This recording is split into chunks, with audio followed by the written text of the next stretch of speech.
الله الرحمن الرحيم. الحمد لله رب العالمين، والصلاة والسلام على أشرف الأنبياء والمرسلين نبينا محمد وعلى آله وأصحابه أجمعين.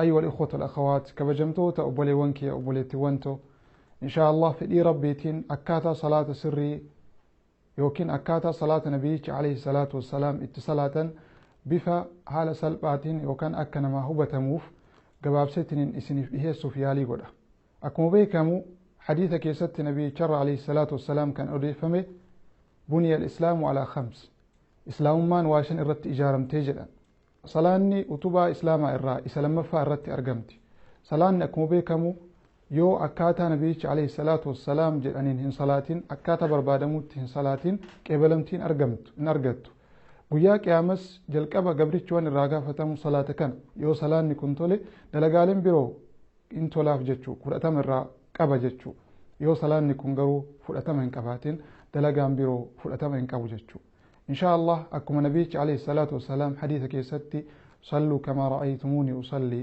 akkaataan salaatu na argitanitti salaataa jedhan nabiichi alayhi salaatu wassalaam kanaaf akkaataa isaan salaatanii yookaan akkasuma sahaabota ufii barsiisanitti salaatutu nurraa eegamaa jechuu namni salaata barbaadu tokko jalqaba irratti niyyaa godha yookaan ammoo ni yaada keessa isaatiin qalbii isaatiin ni yaada kunis maali salaata san salaatuu isaa yaada jechuu arraba isaatiin hinaasawu namni tokko masjida wani dhufuuf yookaan iddoo salaata wani dhufuuf salaataaf waan ta'eef qalbii isaatiin yookaan onni isaatiin yookaan yaadu taate kanumatu isaaf gaha jechuu san dura qulqullummaa waan barbaachisu dhiqannaa qaamaa irraa ta'inna uffata qulqulluu akkasuma iddoon itti salaatu qulqulluu ta'uu isarraa eegama akkasuma ammootu suturaa yookaan ammootu akka namni isa fuulduree hin tarree fuulduree ofii waa kaahuutu isarraa eegama kanas ammootu ciqilee sadii yookaan ammootu waan salaataaf waan sujuudaaf isaaf gahu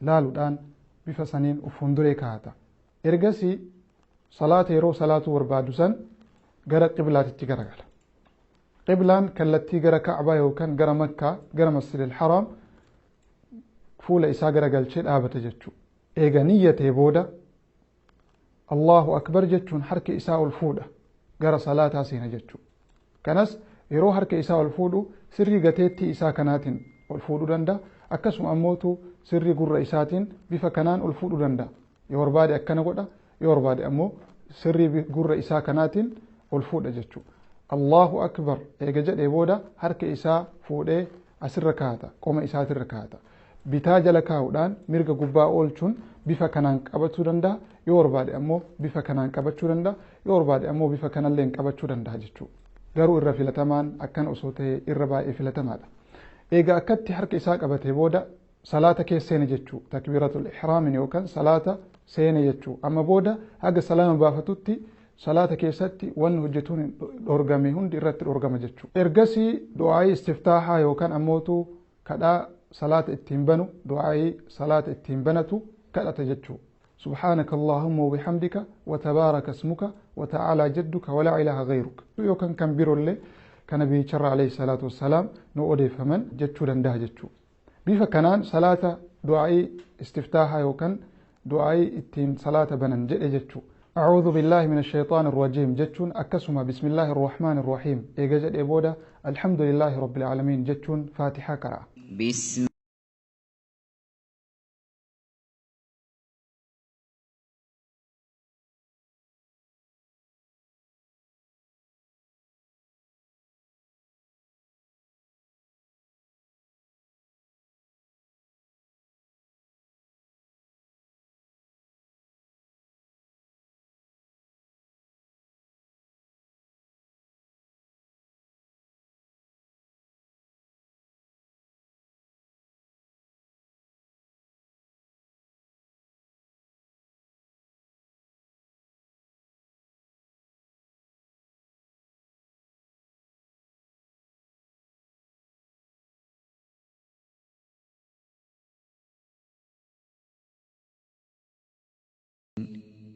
erga bifa kanaan faatihaa qara'ee booda aamiin jedhee ergasi ammootu suurawwan gaggabaabaa yookaan ayata waan rabbiin subhaanahu wa ta'aalaa qur'aan irraa isaa laaffisee qara'a ergasi harka isaa ol kaasuun akkuma reef jalqaba irratti godhe san yoo barbaade sirrii gateetti isaatiin yookaan ammoo sirrii gurra isaatiin harka isaa ol qabuun Allahu akbar jechuun rukuu'a bu'a.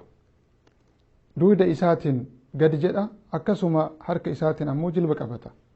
Kanas yeroo rukuu'a bu'u duudi isaatiif akkasuma mataan isallee sirriitti wal qixxaawutu isarraa eegama. Akkasuma bobaan isallee sirriitti addaan banamuu qaba. Harka isaatiin ammootu qubbiin isaa babal'isuun jilba irra kaa'ata. Yeroo kana subhaana rabbi al-aziim jechuun rabbii isaa guddisa. Subhaana rabbi al-aziim yeroo takka jechuu danda'a. Akkasuma ammootu yoo barbaade yeroo sadi jechuu danda'a. Yeroo rukuu'a bu'u kana ija isaatiin iddoo sujuudaa laaluu isarraa eegama. Bifa kanaan eega rukuu'a bu'ee booda achii rukuu'a irraa ol deebi'ee dhaabata. Kanas harka isaa ol fuudhuun akkuma reef jalqaba irratti ilaalle sirri gateetti isaatiin ol fuudhee sami'a Allahu liman hamida jedhee harka isaa deebisee qabata. Yoo nama duuban salaatu yookaan imaamni isa fuuldura jiru ta'e fakkeenyaaf masjida keessatti yookaan salaatu taate imaamtichi sami'a Allahu liman hamida yoo jedhe inni rabbanaa walakal hamd jedha jechuudha. Yoo adda jiraate ammootu sami'a Allahu liman hamida rabbanaa walakal hamd jechuu danda'a. Akkasuma kadhaa biroollee itti dabaluu danda'a. Deebisee harka isaa eega qabatee booda sirriitti wal qixxaa'ee eega dhaabatee booda ergasii Allahu akbar jechuun gara sujuudaa deema. Sujuuda godha jechuu. Kanas ammootu adda ufiitiin kallacha ufiitiin lafa tuqa akkasuma funyaan ufiitiin jechuu. Yeroo sujuuda godhu kana qaama torban nabiichi alayhi salaatu wassalaam nu himan saniin godhuu qaba. Humna isaa torbanii sujuuda godha. Innis tokkoffaan adda yookaan kallachaa fi funyaan kun tokko jedhama. Inni lammaffaa harka mirgaa ganaa isaa kana lafa akkatti kaa'ata. Akkasuma sadaffaan harka bitaa isaa kana bifa kanaan lafa kaa'ata.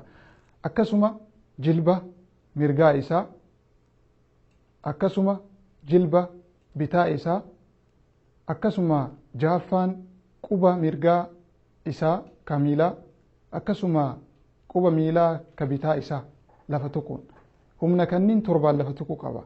Yeroo sujuuda godhu kana harka isaallee akkasuma bobaa isaarraa fageessutu isarraa eegama.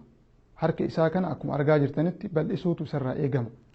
Yeroo sujuuda bu'ee booda dhikriin inni jedhu subhaana rabbi al-a'laa jechuun yoo barbaade yeroo tokko yoo barbaade ammootu yeroo sadi irra deebi'ee subhaana rabbi al-a'laa jechuu danda'a jechuudha. Haala kanaan sujuuda godhe. Ergasii sujuudarraa ol jedhee taa'a. Kanas ammoo miila bitaa isaa jala godhuudhaan akkasuma miila mirgaa isaa dhaabuudhaan ofirra taa'a. Harka isaa diriirsee qiblatti garagalchuun jilba isaatirra kaa'ata. Bifuma argaa jirtan kanaan. Allahu akbar jedhee eega sujuudarraa ol jedhee taa'ee booda rabbi ghfirlii jedheetiniin du'aa godha. Rabbi ghfirlii kana yoo barbaade yeroo tokko yookaan ammootu yeroo sadi jechuun irra filatamaadha. Rabbi ghfirlii rabbi ghfirlii rabbi ghfirlii jedha jechuu. Ergasii ammoo Allahu akbar jechuun sujuuda lammataa godha. Sujuuda lammataa bifuma reef jenne saniin haaluma saniin Allahu akbar jedhee eega sujuuda godhee booda subhaana rabbi al-a'laa isa jedhu yeroo tokko yookaan yoo barbaade yeroo sadi jedha jechuu. Ergasii raka'aa lammataatiif ol ka'ee dhaabata. Allahu akbar jedhuun harka isaa fuudhee qoma isaatirra kaawata. Bifuma reef raka'aa awwalaatirratti jenne saniin jechuu. Haaluma raka'aa awwalaa saniin faatihaa eega qara'ee booda ergasii ammootu suuraa yookaan aayawwan gaggabaabaa rabbiin isaa laaffise eega qara'ee booda deebi'ee rukuu'a godha. Rukuu'a bifuma haaluma reef jenne saniin godhee achirraa rukuu'a irraas ol jedhee sami Allahu liman hamida eega jedhee booda deebisee sujuudallee godha. Sujuudallee godhee jidduu sujuudaa lamaanillee taa'ee ergasii sujuuda lammatallee godhee ergasii deebi'ee taa'a. Yeroo deebi'ee taa'u kana quba isaa yookaan miila qubaa isaa kan mirgaa gadhaabuun akkasuma miila bitaa of jala godhuun irra taa'a. Yeroo kana teessuma jalqabaa yookaan tashahuda jalqabaa taa'a. Akkaataa teessuma kanaatiin erga taa'ee booda quba isaa ka mul'istuu ol baasuun akkuma argaa jirtan kanatti gara qiblaa qajeelchuun akkasuma quba ofii laaluudhaan tashahuda qara yookaan attahiyaatuun qara'a. Kanas attahiyaatu lillaahi والصلوات والطيبات السلام عليك أيها النبي ورحمة الله وبركاته السلام علينا وعلى عباد الله الصالحين أشهد أن لا إله إلا الله وأشهد أن محمدا عبده ورسوله جتشون تشهد جرا قرع جتشو إرقسي يو صلان إن صلاة ركعة عفوري يو صلاة ركعة صديقا أكا مغربا يو كتوتاتي teessuma isaati irraa ol ka'uun gara raka'aa sadaffaa deema. Kanas teessuma isaati irraa ol jedhu Allahu akbar jechuun harka isaa bifa jalqaba awwala salaata ittiin seeneen gateetti isaatiin yookaan ammoo sirri gurra isaatiin ol kaasuun Allahu akbar eega jedhee booda harka isaa deebisee qoma isaati irra kaawwata. Ergasii Faatihaa qara'a. Bifuma reef raka'aa awwalaatiif lammataa laallisaniin raka'aa sadaffallee salaata. yoo magriba ta'e raka'aa sadaffaa saniin ni xumura jechuudha. Yoo ka afuraffaa qabu ka akka salaata dhuhrii yookaan asrii yookaan immoo ishaa'ii yoo ka ta'u taate eega raka'aa afuraffaa bifuma reef jenne saniin xumuree booda sujuuda lamaan godhee raka'aa afuraffaa irratti geessee sujuuda lammataa irraa ol jedhee taa'ee kun ammoo tashahuda dhumaa yookaan teessuma isa dhumaa taa'a jechuudha. Quba isaa kan miilaa kan mirgaa gadhaabuudhaan akkasuma ammootu miila isaa ka bitaa jala seensisuudhaan lafarra taa'a akkuma argaa jirtan kanaan. Bifuma kanaan attahiyaatuun qara'a akkuma jalqaba qara'isanitti jechuudha.